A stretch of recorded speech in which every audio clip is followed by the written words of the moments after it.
Halo, Assalamualaikum warahmatullahi wabarakatuh. Selamat malam Sobat Trader. Ketemu lagi dengan saya Eko Trijuni. Dan seperti biasa setiap hari Minggu malam, saya hadir untuk menyampaikan outlook kepada Anda semua mengenai apa sih kira-kira sepanjang pekan ini, pekan tanggal 10 sampai dengan 14 Juli 2023, ada data ekonomi apa saja bisa kita manfaatkan, yang perlu kita perhatikan, kemudian juga nanti outlook secara teknikal seperti apa.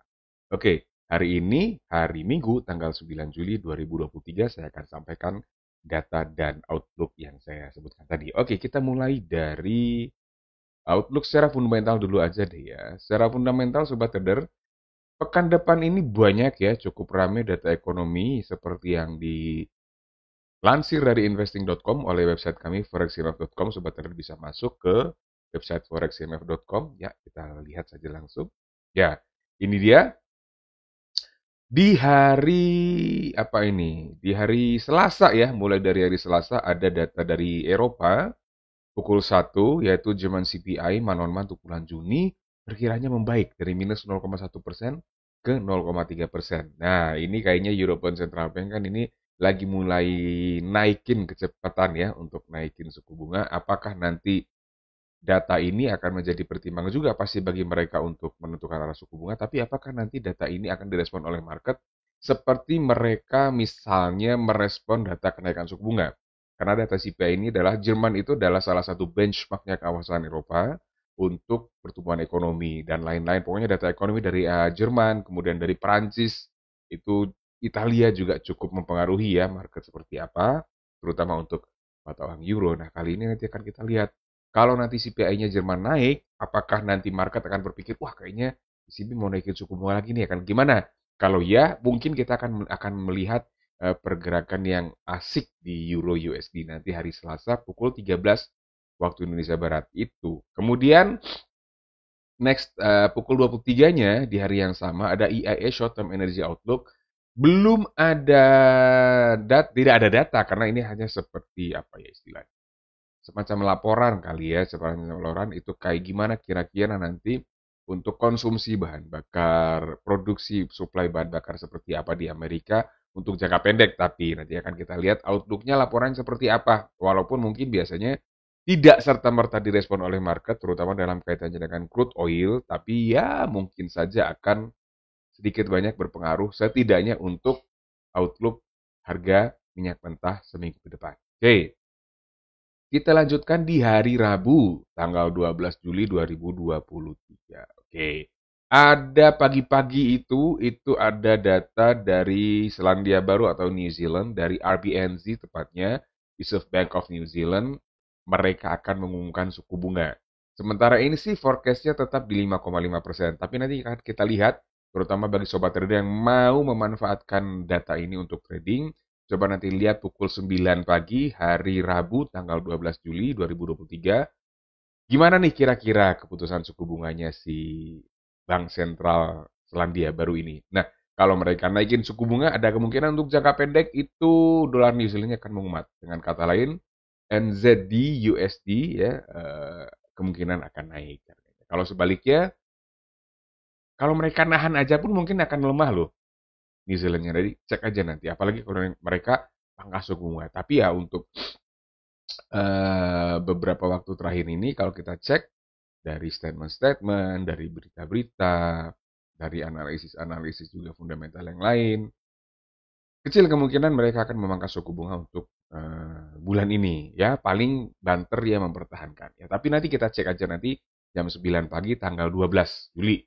Oke, malamnya. Nah, ini nih yang kayaknya bakal jadi primadona kita di minggu depan yaitu core CPI, CPI dan year on year dan CPI month on month untuk bulan Juni. Nah, kita akan cek CPI ini tidak bisa tidak pasti akan dicek oleh Fed untuk menentukan arah suku bunga mereka. Jadi kalau misalnya inflasinya masih kenceng naik, mereka setidaknya tidak akan mangkas suku bunga, pasti. Mempertahankan suku bunga kecil kemungkinan. Kalau kita lihat dari CME Fed Watch Tool juga itu ada sekitar 80-an% untuk responden yang dilakukan dari survei itu, ya, CME Fed Watch Tool itu sekitar ada 80-an% dari responden yang memperkirakan mereka akan naikin suku bunga lagi 25 basis point.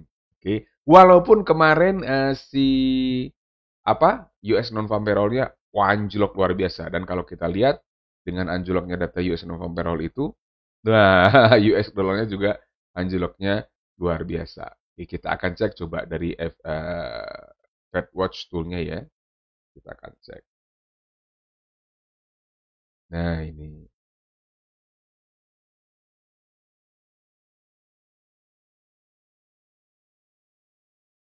Oke, kita tunggu dia lagi loading dikit. Nah, jadi wah sekarang naik malah. Naik, ada 93%, 80 sekian itu saya cek ketika hari Jumat. Sekarang hari Minggu ada 93% kemungkinan atau peluangnya atau 93% chance ya atau probability-nya bahwa Fed akan naikin suku bunga sebesar setidaknya 25 basis poin. Ini hanya 7% yang memperkirakan mereka menahan suku bunga di 5,25%. Wah, ini perkembangannya cukup luar biasa. Jadi, ada 93% kemungkinan sekarang Fed akan naikin suku bunga sebesar 25 basis point. Nanti kita cek aja. Oke. Dan data itu pasti akan sangat, bukan data, peluang itu akan nanti diperkuat juga, akan ditentukan juga oleh data inflasi ini, core CPI, CPI dan year on year dan CPI month on month. Yang jelas nanti, apabila nanti core CPI ini yang paling dilihat itu core CPI sebenarnya. Kalau rata-rata atau secara umum data CPI-nya menunjukkan penguatan, maka semakin besar kemungkinan Fed akan naikin suku bunga lagi setidaknya sebesar 25 basis point.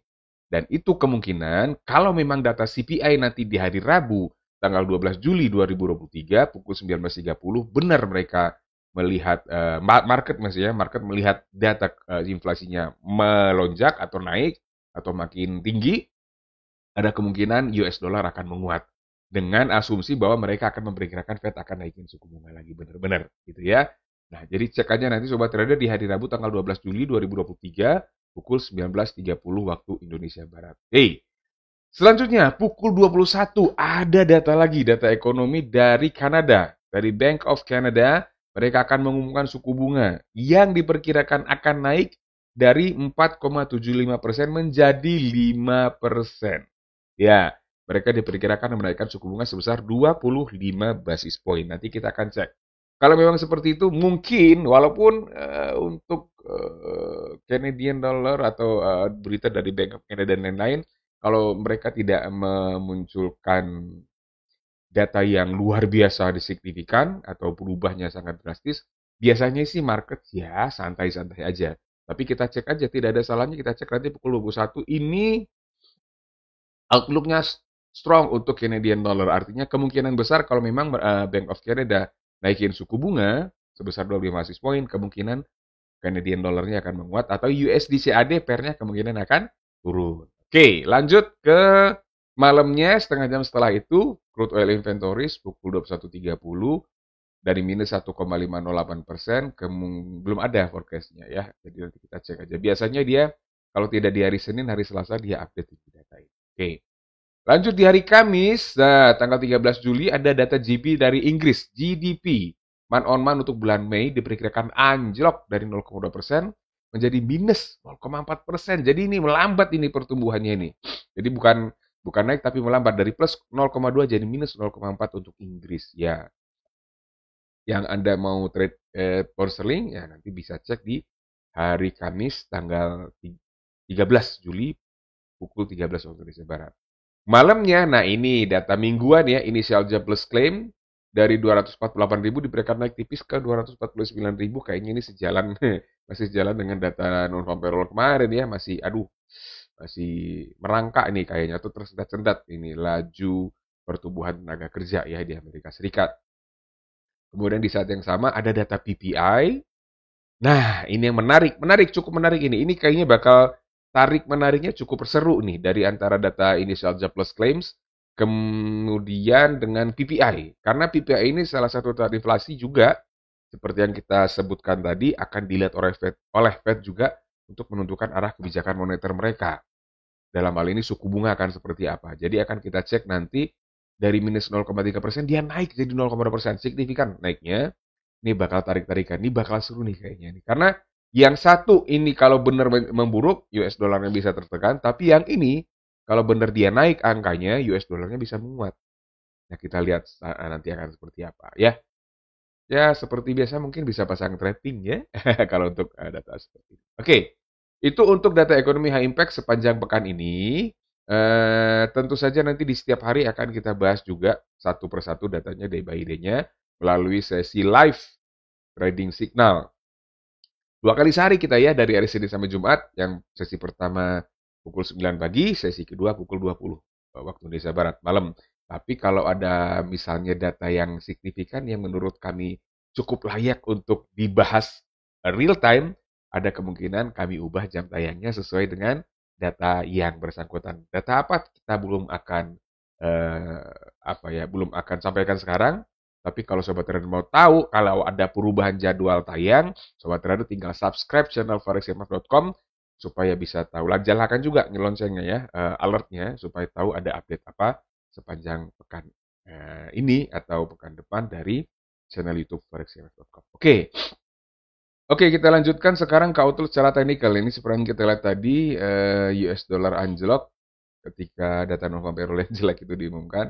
Nah, sekarang kita lihat bagaimana outlook-nya secara teknikal untuk seminggu depan. Kalau kita lihat Sobat Trader, ini adalah outlook teknikal sepanjang pekan lalu yang saya rilis di hari Minggu minggu lalu tanggal berapa itu? Berarti tanggal 2 Juli 2023 ya, sekarang tanggal 9.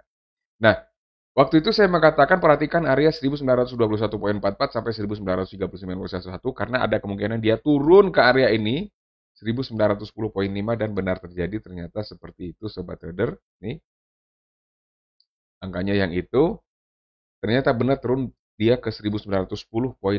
Nah, nanti akan seperti apa? Walaupun dia naik lagi ya. Nah, sekarang seperti apa? Kalau kita lihat area acuan Fibonacci dengan area resistance dan support juga tidak mengalami perubahan. Dan sekarang kita bisa lihat dia kembali berada di area golden ratio 1921,44 sampai 1939,11. Yang bisa kita lakukan untuk sepanjang pekan ini adalah kita cari peluang share lagi nanti di area 1921,44 sampai 1939,11. Nah, targetnya tentu saja yang pertama adalah di sini, sama seperti pekan lalu, yaitu target pertamanya penurunannya kemungkinan besar akan ke area 1910,50. Kemudian kalau dia berhasil break lagi ke bawah area tersebut, dia kemungkinan akan ke area support kunci ini, yaitu di area sekitar ini 1892,83. Oke.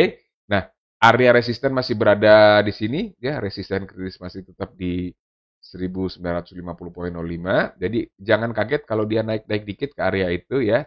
Dan kaget selama dia belum tembus masih bisa kita coba cari sell di area 1950,05 ini dan area resisten kuncinya ini di 1967,72. Nah, kalau dia sudah break ke atas resisten itu, kemungkinan outlook kita atau bias kita akan berubah jadi bearish menjadi bullish untuk medium term. Oke, kita lanjutkan ke crude oil dan masih tidak ada perubahan juga untuk area support dan resistance kecuali ketika dia naik ke atas 70,87 dia seperti perkiraan kita ya di pekan lalu mungkin akan mentok ke 73,85.75.1 dan ternyata betul dia naik ke area itu. Sekarang lagi testing, ini saya hilangkan ini garis ini. Enggak, dia ketinggal. Oh, bukan, ini candle ternyata. Saya kira garis. Oh iya, benar-benar ada gap ya. Ya betul. Nah, area resisten 73,85 sampai 75,1. Nah, yang bisa kita lakukan sepanjang pekan ini adalah Sobat Trader, kita akan coba cek di area resisten ini di 73,85 sampai 75,1, cari konfirmasi sinyal sell di situ. Target pertamanya di sini aja dulu. Area 70,87. Itu aja dulu lah. Nah, kita tidak akan mengharapkan dia turun dulu ke area 67,83 kecuali memang kalau dia tembus ke bawah 70,87. Tapi kalau untuk pekan ini kayaknya target penurunnya di sini dulu deh, 70,87 dulu ya. Itu dulu, kalau dia break ke atas 75,1 baru kita akan nanti cari outlook lagi ya. Karena dia akan berubah, karena ini masih sideway-nya cukup panjang dia. Jadi kalau dia break ke atas 75,1, ya mungkin dia akan berubah, kita akan cari outlook bullish ya, atau outlook buy. Nah, untuk itu kita tidak akan bahas di sini ya. Nanti Sobat Trader bisa lanjutkan diskusinya di grup Telegram VIP forexmf.com karena bisa diskusi lebih panjang dan lebih variatif di sana. Nah, kalau Sobat Trader belum bergabung di grup tersebut, silakan saja langsung masuk ke website forexmf.com. Nah, setiap halaman ada tombol seperti ini. Sobat Trader tinggal cek aja chat di situ bagaimana caranya, tanya aja bagaimana caranya untuk join ke grup Telegram VIP yang saya maksud tadi. Oke, lanjut ke Euro USD. Nah, Euro USD juga sama ya, dia masih berkutat di area sini. Nah, tapi agak berbeda sekarang karena dia lagi uji area resisten kritis 1.09817. Kalau secara teknikal sih, tanpa kita melihat dulu faktor-faktor fundamental seperti yang kita bahas tadi, secara teknikal area resisten kritis ini di 1.09817 itu sudah dites berkali-kali, setidaknya dari sini. Lihat, 1, 2, 3, 4 kali, berarti ini testing yang kelima. Nah, adalah hal yang sangat wajar kalau kita mencoba nanti untuk mencari konfirmasi sinyal sell di area 1.09817. Ya, tentu saja nanti targetnya nggak akan terlalu jauh, nanti targetnya di area sini aja dulu. Nah, di situ targetnya ke 1.1, ini saya geser dikit ya. 1.08081 sampai 1.09154 ya. Jadi selama dia nggak break ke atas 1.09817 masih oke lah untuk cari sell ya. Kalau break mungkin akan testing ke sini dulu. Kalau Anda adalah trader yang cukup risk taker, bisa cari sell lagi pokoknya sebelum resisten kunci ini tembus. Ya, kalau risk taker ya, tapi kalau udah tembus dia ke atas 1.10890, outlooknya nanti akan berubah jadi bullish. Untuk pembahasannya kita akan bahas nanti di day by day aja ya di live streaming YouTube-nya ya, atau di grup Telegram juga boleh dilanjutin. Yuk, lanjut terakhir ke GBP USD Sterling ya. Nah, ini dia udah testing resisten kunci ini. Oke, jadi kemarin, minggu lalu kita punya area acuan di area 1.2641 sampai 1.25135 dan waktu itu kita coba cek lagi dari rekamannya. Ini adalah area yang bisa kita cari sebenarnya untuk kita lakukan untuk mencari konfirmasi sinyal buy, tapi tidak terjadi koreksi ke area tersebut. Bahkan dia langsung naik. Nah, oleh sebab itu mungkin sobat trader kayaknya untuk pekan ini sepekan ke depan untuk sterling itu masih sih, masih outlook jangka menengahnya itu cari buy, apalagi kalau kita lihat ini ada satu pola yang terbentuk sobat trader ini cukup signifikan. Oke, jadi ini mungkin saya akan hapus dulu karena saya melihat di sini ada yang cukup menarik, sangat menarik malah. Kalau sobat trader lihat bukan yang ini ya, actually yang ini dia. Oke, ini ada garis seperti ini saya hubungkan. Sobat trader kalau Anda sudah mengenali ini adalah pola ini saya ceritain dulu ya. Ini ada seperti ini, 1, 2, 3, 4. Nah, kalau Anda tidak terbiasa mungkin tidak tahu. Ini adalah pola inverse head and shoulders. Saya ketik namanya di sini. In continuation. Continuation. Inverse head and shoulders pattern. Jadi ini pola head and shoulders tapi continuation. Dan dia kalau kita lihat coba trader, saya hapus ini. Ini dia sudah break ke atas neckline-nya. Jadi neckline-nya yang ini. Secara teori, pergerakan selanjutnya adalah sepanjang garis ini. Nah, dia sudah nyampe lah sekitar 70% dari targetnya. Jadi target maksimalnya itu ada di sini. Target pertamanya itu, nah ini maksimalnya di sini. Target keduanya itu dikira-kira di sini. Dan kebetulan kita lihat ini ada resisten di sini ya. Ini ada resisten di sini. Jadi kalau targetnya itu sebenarnya di 1.28328 sampai 1.28969.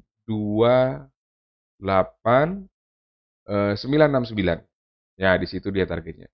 Target pertama sudah nyampe, tinggal target kedua nyampe apa enggak nih. Nah, dalam kondisi seperti ini bisa jadi dan cukup sering terjadi yang namanya pullback. Jadi pullback kembali ke area neckline ini. Nah, ada dua strategi yang bisa dijalankan dengan pola ini. Yang pertama, Anda bisa cari konfirmasi sinyal sell di area ini. 1.28328 sampai 1.28969. Targetnya nanti ke area sini aja. Nanti itu kalau kita garisin, di mana itu kira-kira itu ya kira-kira di area sini deh. Kira-kira ya 1.27420. Nah, udah seperti itu. Nanti kalau nanti habis itu, nah kecuali berarti kalau ada sell di area ini berarti stop lossnya di sini ya. Stop lossnya berarti di sini ya 1.28969. Oke, yang ini stop lossnya angkanya. Nah, yang ini levelnya. Nah, kemudian kalau harganya sudah nyampe di 1.27420, Anda bisa coba cari konfirmasi sinyal buy lagi di situ. Karena pullback seperti ini biasanya juga diikutin oleh rebound lagi untuk memenuhi target maksimal dari Head and Shoulders. Nah, kira-kira seperti itu, sobat. Oke? Ya, itu dulu mungkin untuk sepanjang pekan ini yang bisa saya sampaikan untuk outlook dari gold, crude oil, euro USD, dan GBP USD. Ya, mudah-mudahan setup yang kita sudah bahas bisa bermanfaat, sobat trader bisa ngikutin, mudah-mudahan juga bisa cuan untuk sepanjang pekan depan. Dan jangan lupa, outlook ini adalah outlook untuk jangka menengah, artinya mungkin Anda akan melihat hasilnya, mungkin tidak dalam 1 hari, mungkin 2 atau 3 hari baru kelihatan hasilnya. Memang sangat mungkin terjadi dalam 1 hari sih, tapi biasanya kalau outlook-nya mingguan seperti ini, ya agak panjang. Ya, jalan. Oke, itu dulu mungkin dari saya, dari outlook untuk pekan ini. Mudah-mudahan bermanfaat. Enjoy. Jangan lupa selalu pasang stop loss ya. Dan